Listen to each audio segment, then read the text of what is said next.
Welcome to the NBA Coast to Coast podcast brought to you by thelines.com. Coming to you from the West Coast, Josh Lander, joined by Nate Weitzer. On the East Coast, kids coming off a nice little 6-2 night between the best bets and the play of props. So feeling good as we head into this Thursday night NBA slate. Have best bets in this episode, also have player props in the other one. So make sure to subscribe to that page and continue to follow along with us all season. Nate, let's go ahead and jump right into your best bet. We got some pretty juicy games on the slate tonight.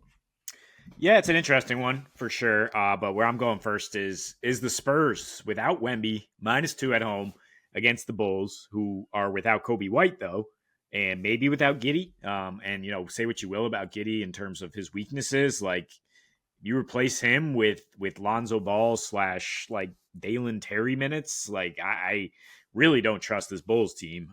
They need his juice getting up and down the floor. In terms of somebody setting the table, they need Kobe White as a secondary playmaker. Otherwise, you're really left with Levine and Vooch.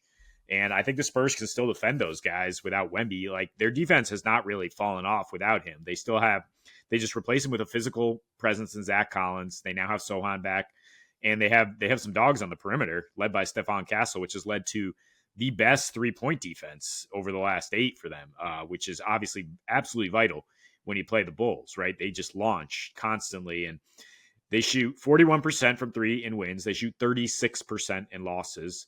Not like a huge gap, but it indicates like that there's a pretty slim margin for error for them if they're not hitting their threes, because on the other end, they're letting people parade right to the rim. They're giving up free throws. They're giving up tons of assists, and the Spurs actually in these last 8 with Wemby in and out have the highest assist to field goal ratio. Then there's the angle of like, this is the Eastern Conference is way worse. And the Bulls, they're both hovering around like 9-12 in their conference, right? But that doesn't mean that the Bulls are on the level of the San Antonio Spurs at this particular moment, right? It's only the second game for the Spurs against the East this year. So they've mostly played the gauntlet. They've actually won 5 of their last 6 against the East, dating back to last year. The exception being a double overtime loss. So they capitalize on these games. The Bulls are 1-7 both straight up or against the spread against the West here, going on the road. Just not much reason for me to be scared of them. And I think the Spurs, they're playing pretty well at home, whether they have Wemby or not. Like, they've beaten OKC, they've beaten Golden State. I think they can get this done at home. Yeah, I mean, I'm glad that Wemby's out to give us this spread. I feel like if Wemby was in, this would be like San Antonio -7 or -7.5 or something. And like, that just speaks to the sort of overblown expectations, the value that we place on Wemby. Still great player. Love him. Obviously, I don't, what else do you want me to say? But yeah, I don't know that he's going to impact a game to the tune of like 6 points or whatever to that effect. So I do think that, that this is a good spot. Some people were talking about Chicago, and I just didn't get it. But I'm going to go to that Houston game and talk about them versus the Dubs. Dubs don't have anybody. I mean, they don't have Draymond and Steph. So that's what I mean by anybody. But I'm going to take the first half for Houston, coming off of a nasty, nasty game against the Kings.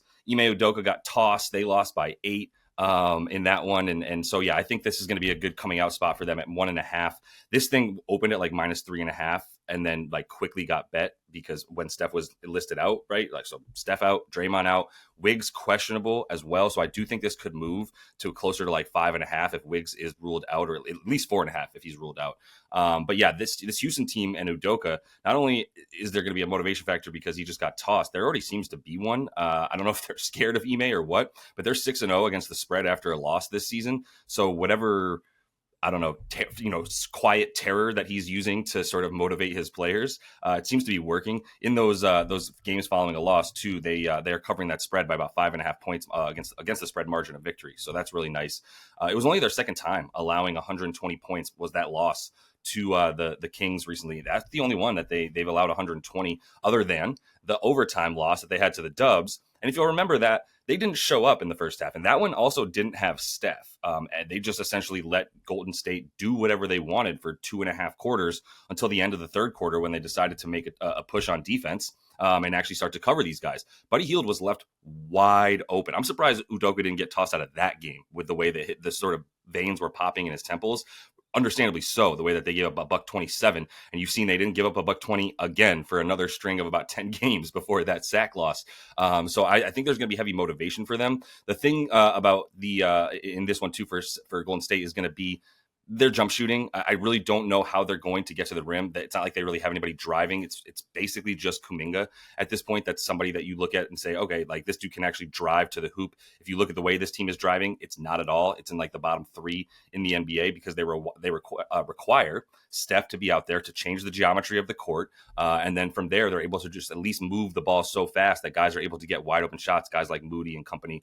So right now, like the numbers without Steph on the season are totally they're just kind of like false, to be honest. They played the Pellies without anybody for 2 games without him in there as well. Plus the Trailblazers, like there isn't much to say that like, oh, without Steph, they've actually been okay. They haven't. They just haven't played any real comp. And I think that sort of strength in numbers, maybe we've gone too far, and it was talked about in the media as well. And I think they're going to bring it back. But without Steph, it doesn't really matter. That strength in numbers thing isn't really the same level of impact. Yeah, I have no problem with the full game, but I agree with you that you take -1.5 early here. Rockets, because I love the cap because the Rockets aren't a type of team that has any let up.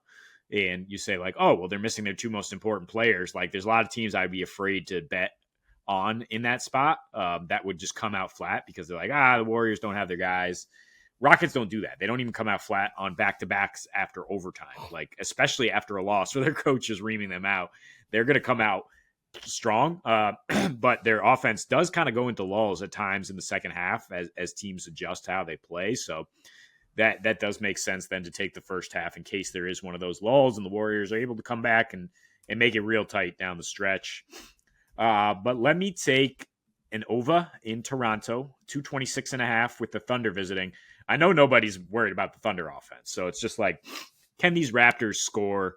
Can they keep scoring? Can they keep pace here? I mean, we know they play fast. They play at a 101 pace at home, score 118 a game, and they haven't even really shot well at home. It's kind of just been that up and down vibe. But lately, they've shot really well with Scotty Barnes back and being that kind of interior facilitator from the high post. He's really dropping dimes. The team is hitting 14 threes at 39%, getting over 32 assists per game, which could lead the NBA, right, in these last 4. And 2 of those against Miami. So it's not like, oh, they've just been playing the Pacers. Like one of those were against the Pacers, yes, but 2 against Miami. Similar team as OKC, right? That kind of pinches everything in. It was like, we're going to give up threes in the corner or above the break at times, but we're just going to try to limit you from getting easy looks, quote unquote. But like the Raptors, they've got some shooters, and it looks like Grady Dick's going to be back for this game. So that is huge to get him in the corner, right? Ready to fire. I mean, he's capable of hitting 7 threes. You leave him open. Barnes and Barrett both have had success against this OKC defense, as good as it is. They took them to double overtime in OKC last February. I believe beat them and dropped 128 the previous year. I mean, that was the old Raptors, but Scotty was out there playing well. And yeah, I mean, OKC, as good as their defense has been, they are allowing the most free throws and second most offensive rebounds in their last 10 here. And that'll kind of start to regress as Hartenstein gets in there more and plays and anchors that defense a little bit more. But at the same time, their offense is even better with Hartenstein. So that's why I just like the over in general. Like they have a 120 offensive rating since they've gotten him in there. Raptors have a 117 rating in these last 4, like I mentioned. So if we get over 100 possessions here, I definitely like over 230 basically. Yeah, I can see it. I mean, I think Toronto is definitely surprising a lot of people, and the Pacers seem to kind of suck. But either way, the thing here with the Raptors is going to be, to your point, I think they're going to need that offense. They're going to have to keep that pace up. Like I think that's the only way. Obviously, they're going to have to take care of the ball, but I'm a little bit less worried about that with them than maybe some other teams. I do obviously appreciate the way Scotty Barnes has come in and just taken over the offense, and that's a huge part of it, to be able to speed them up without IQ, especially, right? So yeah, I think some shots will be made. I can see a smidge of a letdown. OKC, I feel like this will probably be one where the Raptors continue to come out hot like they have. Very good first quarter team as well, if you wanted to look at that for them. And I think that all kind of keeps in the same sort of notion of as the over, because of the fact that the Thunder are gonna have to score some points to, I think, keep pace as well with the Raptors, for a lack of a better way to say it. But let me go to Sac here and just close out with Memphis and Sac. There's a couple of really good games on the slate tonight. I mean, I know you like Denver, or no, you like the Cavs in that Denver game. Yeah. I can see both of those. I don't know if I'm with Ago back, what we can see, but for the most part for this one, I kind of just wanted to zag on a zig here because I think most people are going to look at this spread and I mean, it's been bet towards the Kings. I will say they won their last game against the Rockets, as I mentioned a minute ago. With Udoka got the ejection there, but in that win, like one of the things I was looking at too was the assists for this team. There's a couple of things that are pretty important in the wins that they've had this season. They have a 61% assist percentage.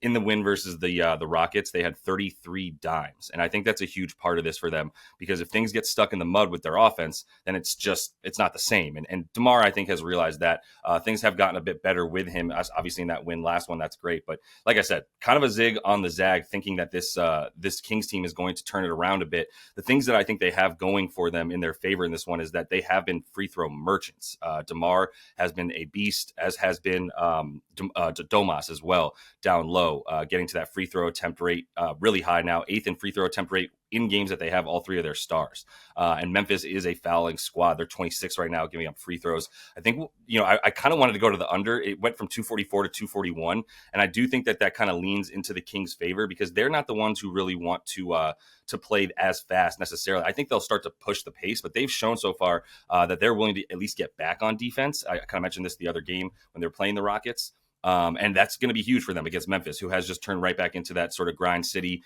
Defense turns to offense. And if we can turn the ball over and turn you over, then we're going to be able to get some points off of that. And when they've got all three of their stars, once again, they are 10th in turnover percentage on offense, are the Kings. So as long as you take care of that ball, it's funny to me that I'm talking about the Kings' strength in this game potentially being playing in the half court more than they play in the full court transition because of the fact that they are going to be a better half court team than the Grizz are. So, I mean, either way, I think it's gonna be a great game.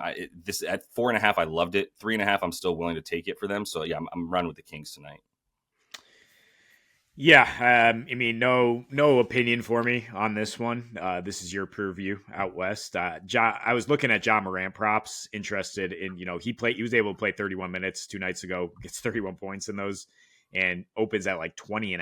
I think that's been bet up a couple points here, but I mean, it's an interesting matchup with if they throw Keon Ellis on him. The Kings have limited point guards wonderfully, so I mean that does play in their favor if they can slow down Ja. And he's still out there trying to be the force on that offense for Memphis, then yeah, they can get this into the type of game that they need to cover. Yeah, as you mentioned, I kind of like the Cavs. I mean, I kind of like them to slow down the Nuggets. So I was looking at under, but it's already moved 4 points towards the under. So not the only one liking the under there. But yeah, I'm thinking like if Jokic gets slowed down and he's not an auto bucket, like the Nuggets can't keep pace in Cleveland. So that was my lean there. Yeah, I definitely don't like the Nuggets on the road, period, and end of sentence. So that's all the time we have, though, for you in Best Bets. Definitely make sure to subscribe to that page. Check out the Play of Props episode we have up for you each and every weekday as well. And until we see you next, happy betting.